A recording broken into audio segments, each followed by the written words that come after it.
அனுமதி பெறாத முதலீட்டு திட்டங்களில் முதலீடு செய்யுமாறு முறைகேடாக வழிநடத்திய குற்றத்திற்காக 122 மலேசிய முதலீட்டாளர்களுக்கு சுமார் 28 மில்லியனை திருப்பிச் செலுத்த வேண்டும் என்று உயர்நீதிமன்றம் விதித்த தீர்ப்பை மேல்முறையீட்டு நீதிமன்றம் உறுதி செய்துள்ளது.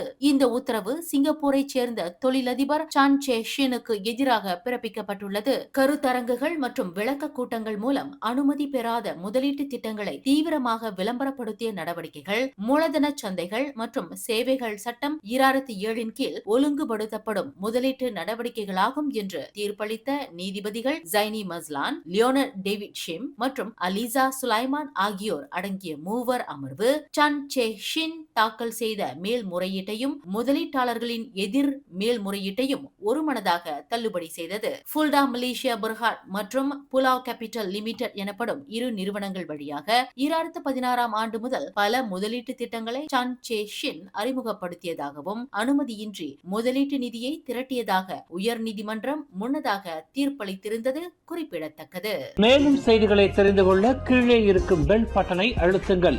உங்கள் மகிழ்ச்சியை வெளிப்படுத்த லைக் மற்றும் ஷேர் செய்யுங்கள். தொடர்ந்து திசைகளோடு இணைந்திருக்க சப்ஸ்கிரைப் செய்யுங்கள்.